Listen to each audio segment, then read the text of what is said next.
Bună, dragii mei! Bine ați venit la previziunile pentru energia lunii octombrie. Acestea se aplică pentru toți cei care au ascendentul, soarele și luna în rac.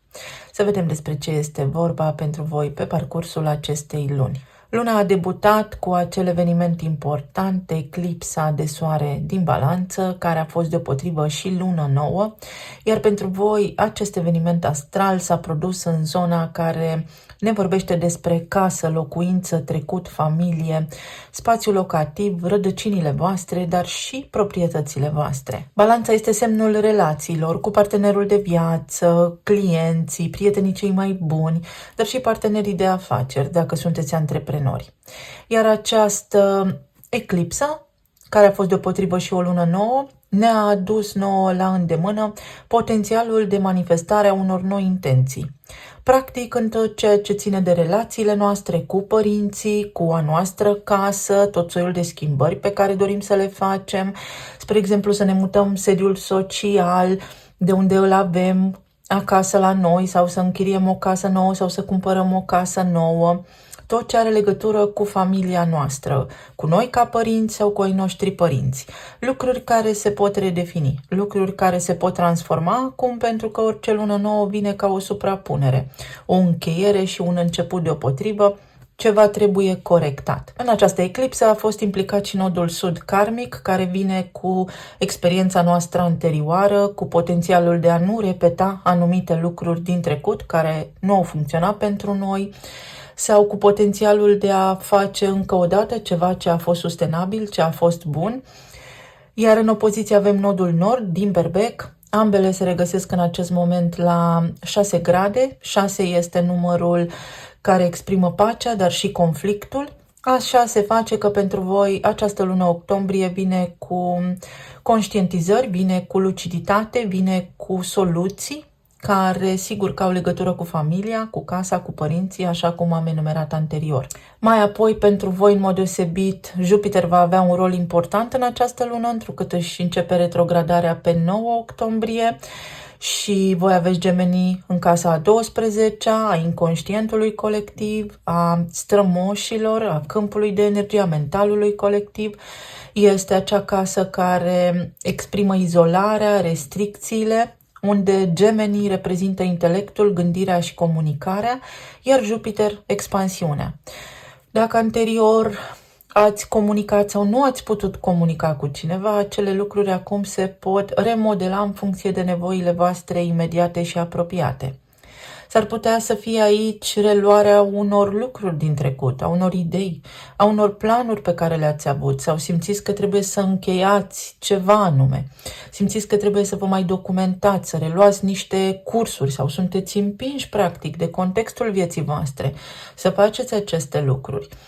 Sau s-ar putea să fie vorba despre a înceta să mai faceți niște drumuri, o perioadă, poate în casa părintească, dacă nu locuiți împreună. Ceva din această sferă se poate activa pentru o perioadă de timp, pentru ca vouă să vă fie foarte clar, adică să eliminați orice dubiu din viețile voastre.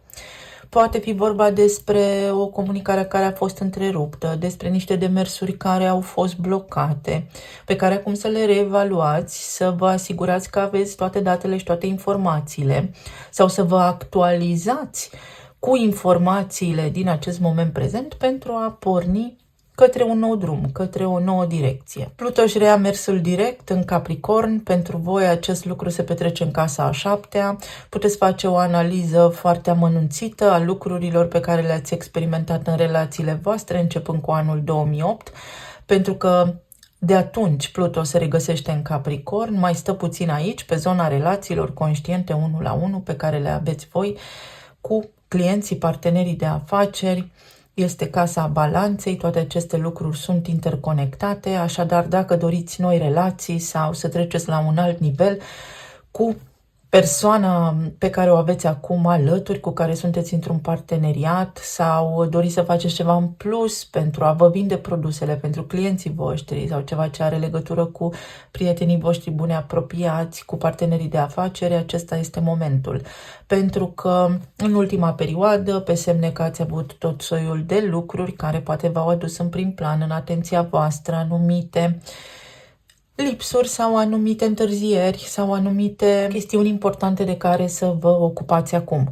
Și Pluto, sigur că în arhetipul Capricornului vă spune că trebuie să vă asumați cumva responsabilitatea, să gestionați mai bine aceste relații care au atins așa un nivel de maturitate, sunteți cam la sfârșit de drum în ceva anume sau uite ce bine este acum că știu ce am de făcut în relațiile mele de tot felul. Mai apoi se schimbă energia lui Mercur, care își începe tranzitul prin Scorpion, vă activează casa a cincea a copiilor, a bucuriei vieții, a romanței, a iubirii, a proiectelor la care lucrați, a hobby-urilor, dar și îndrăzneala, riscul.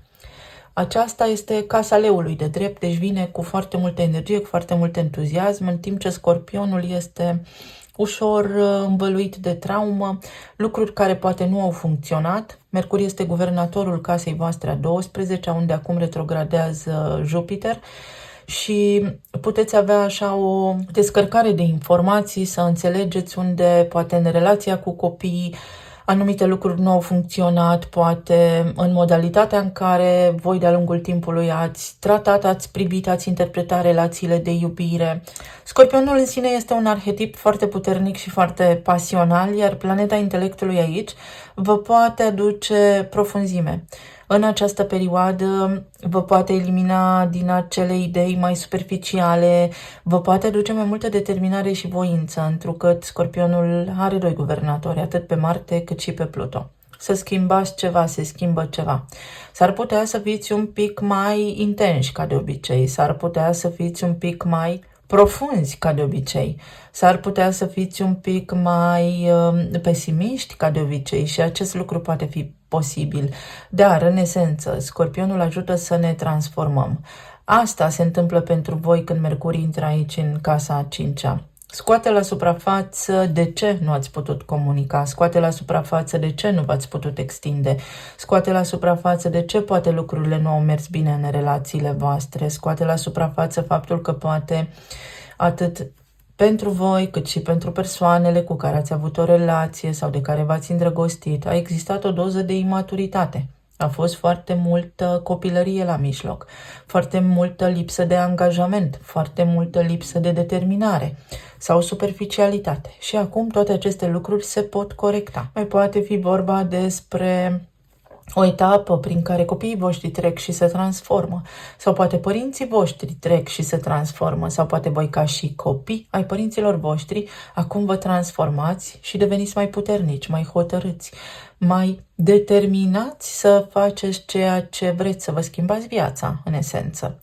Ulterior, avem parte de luna plină din Berbec, care se regăsește sau se va produce pe casa profesiei, în zona titulaturii pe care voi o aveți, a carierei, în zona care ne vorbește și despre menirea în această viață, scena publică, renumele nostru și autoritățile în general, sau voi ca o autoritate. Iar acest eveniment se corelează foarte bine cu toate tranzitele din acest moment. Așa se face că voi puteți să deveniți acum o autoritate, puteți să vă înțelegeți menirea, puteți să vă înțelegeți locul. Casa 10 vorbește și despre căsătorie într-o oarecare măsură, pentru că vorbește despre numele nostru, despre numele de familie, lângă cine vreau să fiu sau ce titlu vreau să am, ce vreau să fac, ce mă bucură să am această profesie sau nu. Mai am nevoie de niște studii, de niște informații, vreau să-mi schimb cariera, vreau să schimb direcția, pentru că aici simt că nu mai pot avansa, simt că m-am plafonat. Luna plină vine cu o concluzie, cu o încheiere, iar Berbecul este semnul acțiunii, guvernat de Marte, care vă guvernează și casa a cincea. De altfel este o opoziție aici, vedeți, ceva ce are legătură cu această casa a cincea, cu relațiile de iubire, copii și bucuria vieții voastre, acum poate atinge un apogeu. Mai apoi soarele își schimbă și el semnul, intrăm pe sezonul Scorpionului, intră în casa voastră a cincea, pe care o va lumina. Vă va apărea din ce în ce mai ușor să interacționați cu ai voștri copii, veți găsi bucurie în lucruri mai profunde, mai interesante. veți pune poate mai multă pasiune în relația pe care o aveți sau veți fi voi mai impunători și veți dori mai multă determinare din partea celor din jurul vostru, mai puțină lipsă de superficialitate, mai puțină discuție simplă și măruntă și veți fi interesați de subiecte mai misterioase, mai profunde, mai serioase. Întreaga lună este foarte interesantă, mai ales pentru că aduce foarte multă lumină. Ne îndepărtăm de la zona aceea de idealism, unde ne lipseau așa claritatea mentală, determinarea, asumarea responsabilităților. Putem ajunge la niște concluzii foarte importante în legătură cu relațiile și voi, mai ales pentru că veți avea luna plină pe casa carierei, puteți face o schimbare de direcție în această viață, pentru că veți fi ajutați să ieșiți din această linie a inerției pe care poate ați operat o perioadă de timp. Să vedem acum ce ne spune și oracolul. Praf de stele, numărul 41 sau numărul 14 în oglindă. Foarte mult echilibru. Veți fi așa precum un înțelept care va acționa doar dacă este stimulat de sine.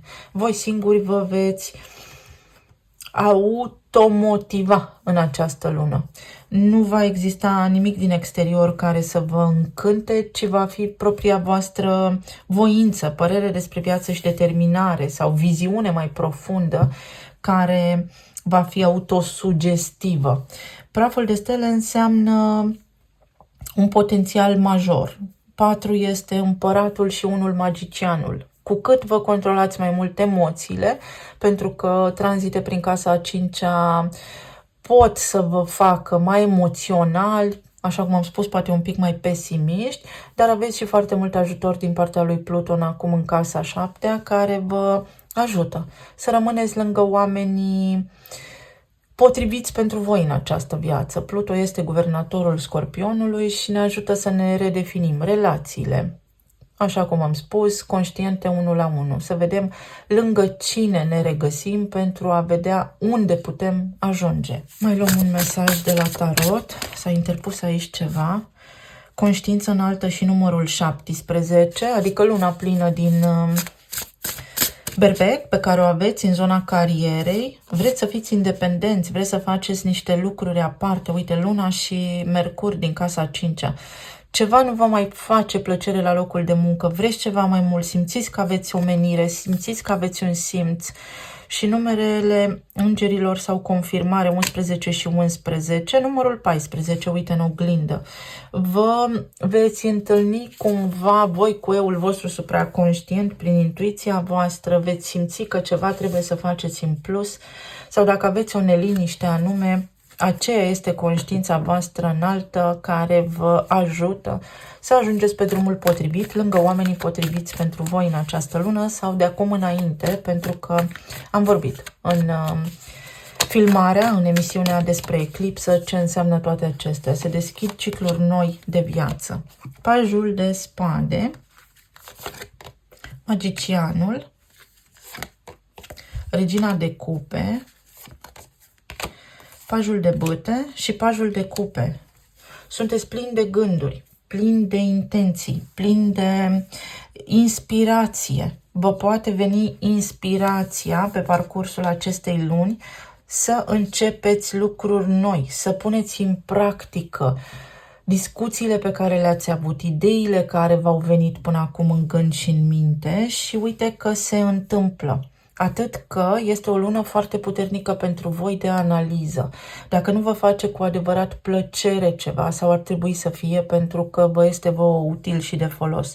Dacă ceva nu vă face cu adevărat plăcere, pe semne că s-ar putea ca toate aceste tranzite să scoată la suprafață superficialitatea, ce nu este în regulă acolo, în modul în care gândiți, operați sau în relația cu anumiți oameni, pentru ca voi să puteți lua o hotărâre dacă înaintați sau dacă eliminați ceea ce vă slăbește energetic. În zona relațiilor, cei care sunteți singuri pot apărea tot soiul de oameni în jurul vostru care să vă inspire sau să vă atragă atenția, atât că fiecare va fi diferit, adică există foarte multe potențialuri pentru ca voi să vă întâlniți perechea potrivită și va fi foarte important să vă dați seama pe ce vibrație vă plasați voi acum, pentru că unii sunt foarte pasionali, alții foarte romantici, alții foarte mentali.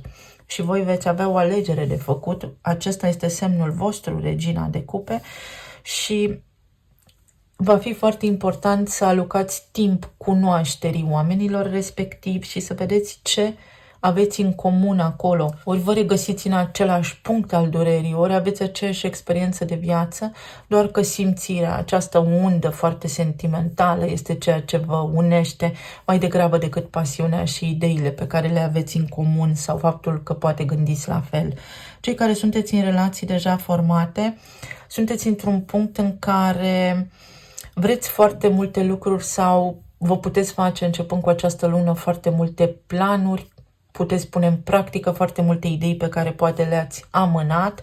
Voi aveți foarte multe gânduri în această perioadă, foarte multe dorințe care poate nu au putut fi puse în practică în perioada ce a trecut. Jupiter în Gemeni nu ajută neapărat la inițiere, ci ajută la a ne asigura că ceea ce ne dorim este și foarte bun pentru noi. Așa se face că aici, în relațiile pe care le aveți deja, este bine să fiți foarte maturi în perioada ce urmează, când vine vorba despre partenerul vostru, pentru că veți vedea semnale dacă ceva nu este în regulă sau dacă sunteți lângă omul potrivit sau nu. Este o puternică influență de copii aici, poate au mai multă nevoie de voi, poate au un rol important, sigur că da, copiii în viețile noastre, foarte mulți dintre ei ne învață lucruri, cu cât ei evoluează și cresc în vârstă și noi creștem. Practic, când ai un copil, ești tu bebeluș și apoi pe măsură ce îți crește copilul, crești și tu odată cu el, adică repeți anii pe care i-ai avut și tu cândva și etapele în care și tu ai fost cândva pentru a te perfecționa. Asta înseamnă copilul interior. Este foarte multă vindecare, foarte multă iubire pentru voi aici în această perioadă. Este o acțiune care ține de iubire, poate un regret pe care acum îl puteți înlătura, poate o revenire asupra unei decizii anterioare pe care acum înțelegeți că ați făcut-o sau nu ați făcut-o bine. Este o corecție a cursului de evenimente de până în momentul prezent. Pentru cei care v-ați despărțit recent, aici sunt foarte multe informații, există o nevoie, poate acel Mercur din Scorpion face așa, vă transmite un fel de mâncărime să contactați omul de care v-ați despărțit, atât că să știți că lucrurile acestea sau sentimentele voastre s-ar putea să fie temporare, să fie doar perioada aceasta, plină de senzații tari, și ulterior să vă treacă, să vă asigurați că ceea ce simțiți este real. În zona profesională, foarte multe planuri, foarte multe oportunități pe care le puteți manifesta acum, poate fi evoluție, poate fi un început și veți vedea că veți fi susținuți, că vă apar șanse la tot pasul, sunt și cursuri, trebuie și foarte multă motivație, dar să vă placă ceea ce faceți. Apoi, în zona emoțională sau pe zona de sănătate, vreți să faceți mai bine și să vă simțiți mai relaxați și să vă simțiți mai bine la nivel fizic și să vă simțiți mai bine la nivel emoțional. Sunteți așa cumva dintr-o dată foarte interesați de nutriție, de corpul vostru, de sănătatea voastră, de o rutină foarte bună. Venus va intra și ea în Săgetător în aceeași perioadă cu luna plină din Berbec, tot pe data de 17. 17 înseamnă claritate, înseamnă omnisciență, dar și o opinie și s-ar putea să vă dați seama că până acum poate n-ați făcut ceva bun în rutina voastră sau că aveți acum mai multă susținere. Puteți merge la cursuri, vă puteți informa în legătură cu sănătatea, cu rutina. La locul de muncă pot apărea tot soiul de colegi noi, pot apărea tot soiul de transformări, dar veți vedea că lucrurile încep să avanseze mai repede ca anterior. Să vedem mai departe, 8 de cupe. Vă răzgândiți cu privire la niște planuri vechi pe care le-ați avut sau, uite, vă răzgândiți când vine vorba despre ceea ce ați făcut deja. Puteți să faceți alte lucruri noi sau să reveniți asupra unor lucruri din trecut. Foarte important aici, poate vă pare rău după cineva, poate o iubire din trecut, o persoană anume care poate v-a influențat, v-a ajutat, vă reîntâlniți cu vreun mentor, cu vreun profesor care din nou vă ajută, sau poate fi reconectarea, poate fi claritate pe cine iubesc și alături de cine sunt, pentru că pot fi două persoane diferite. 2 de spade, înțelegerea fricilor, eliminarea fricilor și 10 de monede. O lună foarte bună în care voi o să vi se spulbere aceste frici, în care voi să aveți claritate deplină despre lucrurile pe care le-ați experimentat până acum, să vă convingeți. Este o lună pentru a vă convinge, este o lună pentru a lua niște hotărâri pe care le-ați amânat anterior.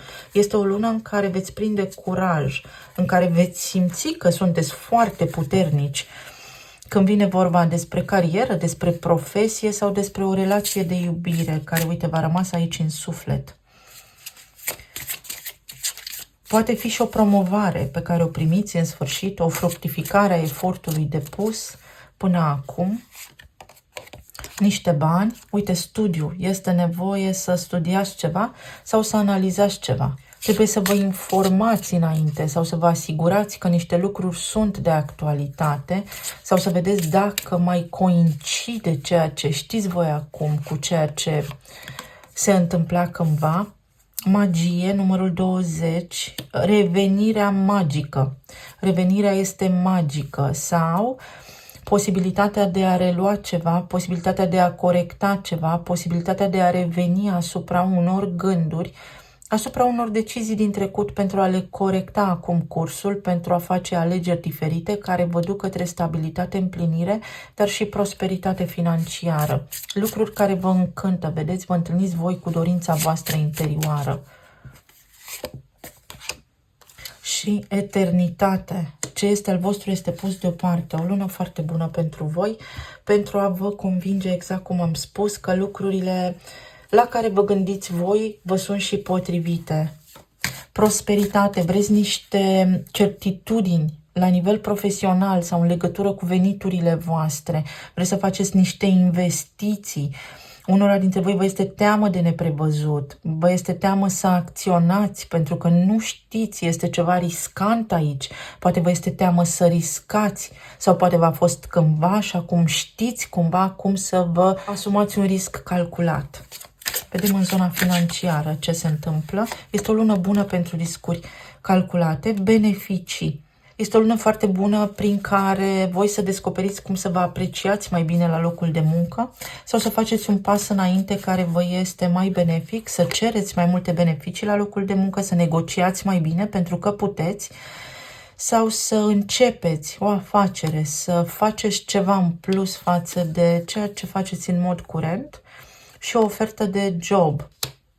Poate fi ceva legat de locul vostru de muncă, poate ați avut o relație anterior cu cineva de la locul de muncă sau poate fi pur și simplu un început, o nouă direcție, o nouă traiectorie. Poate fi vorba despre faptul că aveți nevoie de venituri în plus pentru ai voștri copii, pentru a-i susține. Poate fi vorba și despre partenerii voștri de viață care fac niște schimbări importante, dar care, sigur că da, contribuie la bunăstarea familiei voastre. Voi veți fi foarte curtați de angajatori, voi veți fi foarte curtați de oameni. Oamenii vă vor găsi foarte misterioși, foarte atrăgători, foarte puternici. Există și o doză de sexualitate, așa de intensitate, de pasiune, care e posibil să vă cuprindă, să vă învăluie în perioada ce urmează. O lună plină de schimbări, dar cu riscuri calculate. Să vedem ce ne spun și talismanele.